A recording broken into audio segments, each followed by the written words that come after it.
نحمدہ ونصلی علی رسولہ الکریم اما بعد اعوذ باللہ من الشیطان الرجیم بسم اللہ الرحمن الرحیم اللہم صلی علی محمد وعلی آل محمد کما صلیت علی ابراہیم وعلی آل ابراہیم انک حمید مجید اللہم بارک علی محمد وعلی آل محمد کما بارکت علی ابراہیم وعلی آل ابراہیم انک حمید مجید۔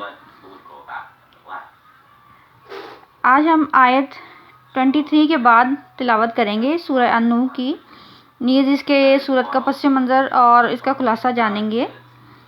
وَقَدْ أَضَلُّوا كَثِيرًا وَلَا تَزِدِ الظَّالِمِينَ إِلَّا ضَلَالًا مِمَّا خَطِيئَاتِهِمْ أُغْرِقُوا فَأُدْخِلُوا نَارًا فَلَمَّا يَجِدُوا لَهُم مِّن دُونِ اللَّهِ أَنصَارًا وَقَالَ نُوحٌ رَبِّ لَا تَذَرْ عَلَى الْأَرْضِ مِنَ الْكَافِرِينَ دِيَارًا إِنَّكَ إِن تَذَرْهُمْ يُضِلُّوا عِبَادَكَ وَلَا يَلِدُوا إِلَّا فَاجِرًا كَفَّارًا رب اغفر لی ولوالدی ولمن دخل بیتی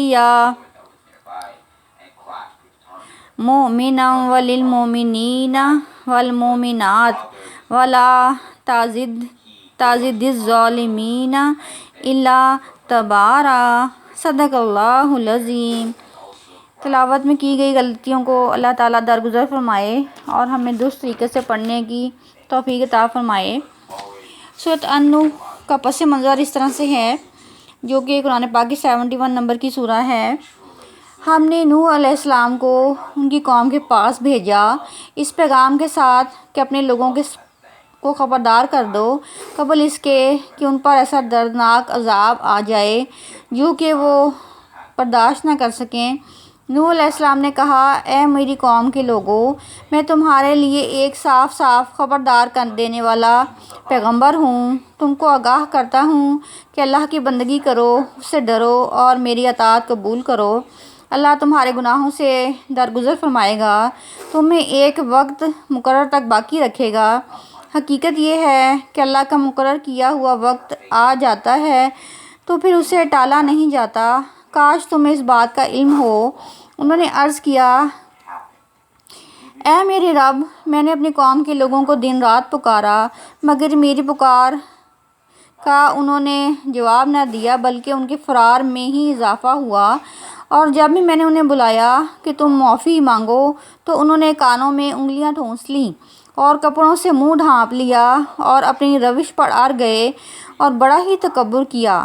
پھر میں نے اعلانیہ بھی تبلیغ کی اور چپکے چپکے بھی سمجھایا۔ میں نے کہا، اپنے رب سے معافی مانگو، بے شک وہ بڑا معاف کرنے والا ہے، مگر انہوں نے سنی انسنی کر دی۔ اللہ تعالیٰ بندے کے استغفار پر خوش ہوتے ہیں، جتنا کہ صحرا میں اونٹنی کھو کر واپس ملے تو بندہ خوش ہوتا ہے۔ اللہ تعالیٰ اس سے بھی زیادہ تب خوش ہوتے ہیں جب بندہ اپنے گناہوں سے توبہ کر لیتا ہے اور اللہ سے رجوع کرتا ہے۔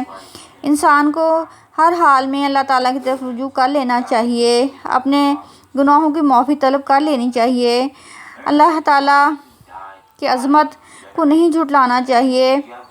اللہ تعالیٰ کا حق یہ ہے کہ اس کے آگے جھکو، اس کی خوشی کے لیے صدقہ خیرات کرو، اسی لیے اس نے تمہیں پیدا کیا۔ تم دیکھتے نہیں ہو کہ اللہ تعالیٰ نے کس طرح 7 آسمانیں اور زمین بنائیں اور تمہیں بھی بنایا، آسمان، چاند، سورج کو تمہارے لیے ہی روشن بنایا۔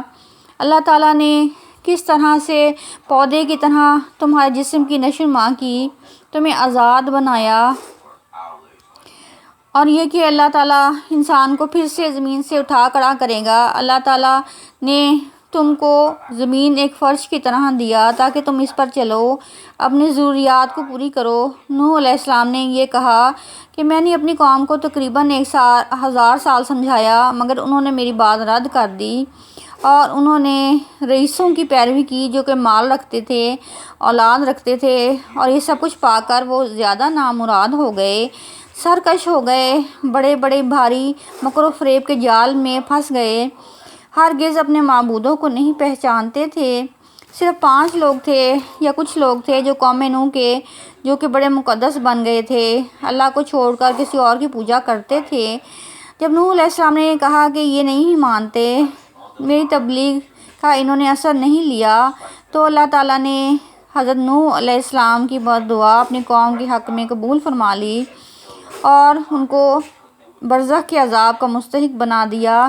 یہاں انہوں نے کسی کو مددگار نہ پایا اور آگے بھی ان کے لیے جہنم کی آگ ہی تیار تھی، اور ان سب کافروں میں سے کسی کو بھی اللہ تعالیٰ نے زندہ نہ چھوڑا، کیونکہ انہوں نے اپنے پیغمبر کی بات کو نہ مانا تھا۔ وہ بدکار سخت کافر تھے، اور یہ کہ بد دعا یہ تھی کہ میرے رب مجھے اور میرے والدین کو اور شخص کو جو میرے گھر میں مومن کی حیثیت سے داخل ہوئے ہیں، دعا یہ تھی کہ میرے رب مجھے اور میرے والدین کو اور ہر اس شخص کو جو میرے گھر میں مومن کی حیثیت سے داخل ہوا ہے، ان کو بخش دے، سب مومن بندوں عورتوں کو بخش دے، ان لوگوں کی ہلاکت ہے جو کہ اس چیز میں اضافہ کرتے ہیں۔ نوح کی بد دعا قبول ہو گئی اور قوم کو ڈبو دیا گیا۔ صرف چند لوگ تھے جن کے لیے کہ معافی تھی، جن کے لیے کہ حضرت نوح نے بد دعا نہ کی تھی، ان لوگوں کو بچا لیا گیا، جبکہ باقی قوم کو حضرت نوح کی بد دعا کے نتیجے میں ڈبو دیا گیا۔ نوح علیہ السلام اس سورت کا مضمون بھی ہے اور عنوان بھی، کیونکہ اس میں شروع تا آخر حضرت نوح علیہ السلام کا قصہ ہی بیان ہے۔ یہ بھی مکہ کے ابتدائی دور کی صورتوں میں سے ہے۔ اس کے مضمون کی داخلی شہادت اس امر کی نشاندہی کرتی ہے کہ اس زمانے میں نازل ہوئی تھی جب نبی پاک صلی اللہ علیہ وسلم کی دعوت تبلیغ کے مقابلے میں کفار مکہ کی مخالفت شدت اختیار کر چکی تھی۔ حضرت نوح علیہ السلام کا قصہ محض قصہ گوئی کی خاطر بیان نہیں کیا گیا، بلکہ مقصود یہ تھا کہ کفار مکہ کو متنبہ کرنا ہے کہ نبی پاک صلی اللہ علیہ وسلم کے ساتھ تم جیسا رویہ اختیار کر رہے ہو، حضرت نوح علیہ السلام کے ساتھ ان کی قوم نے وہی اختیار کیا تھا۔ اگر نبی پاک صلی اللہ علیہ وسلم کی قوم اپنے رویے سے باز نہ آئی تو ان کا انجام بھی وہی ہوگا جو کہ نوح علیہ السلام کی قوم کا ہوا تھا۔ حضرت نوح علیہ السلام نے جب اپنا منصب سنبھالا تو انہوں نے تقریباً 1000 سال تک اپنی قوم کی تبلیغ کی۔ آیت 2-4 میں بتایا گیا کہ انہوں نے دعوت کا آغاز کیسے کیا، اپنی قوم کے لوگوں کے سامنے کیا کیا باتیں پیش کیں، اور عرصہ دراز تک انہوں نے اپنے رب کی تبلیغ کی۔ آیات 5-20 میں بیان کیا گیا کہ کس طرح قوم کو راہ راست پر لانے کے لیے کوششیں کیں، مگر قوم نے ان کا جواب ہٹ درمی سے دیا۔ حضرت نوح علیہ السلام کی آخری گزارش یہ تھی، جو کہ 21-24 میں ہے۔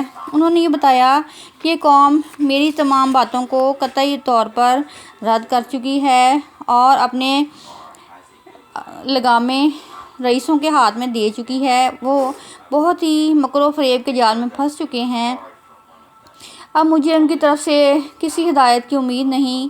اگرچہ انہوں نے بے صبری کا مظاہرہ نہ کیا تھا، مگر مایوس ہو کر انہوں نے اپنی قوم کے حق میں بد دعا کر دی، اور صرف چند لوگ تھے جن کے لیے انہوں نے دعا کی تھی، جن کو کہ اللہ تعالیٰ نے بچا لیا تھا، جبکہ دیگر کفار مکہ کو طوفان نوح میں غرق کر دیا گیا، اور انہوں نے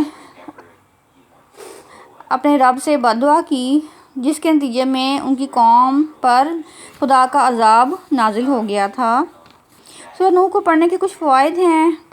سورتوں کی ترتیب کے لحاظ سے 71 نمبر کی سورت ہے، یہ 29ویں پارے کے اندر ہے۔ سورۃ نوح کا عصر کی نماز کے بعد ہمیشہ باوضو پڑھنا ڈوب کر مرنے، دیوار کے نیچے دب کر مرنے اور ناگہانی موت سے محفوظ رکھتا ہے۔ اگر کسی شخص کو جانی دشمن ہو تو 11 روز میں 1000 بار پڑھ کر اس سورت کو پڑھ کر دشمن کے گھر کی طرف پھونکیں تو دشمن سخت ناگہانی مصیبت میں پھنس جائے گا اور خلقت امن میں آ جائے گی۔ اگر سورہ نوح کو رات کو سوتے وقت کوئی شخص پڑھا کرے تو وہ موذی جانوروں سے محفوظ رہے گا انشاءاللہ۔ وآخر دعوانا ان الحمدللہ رب العالمین۔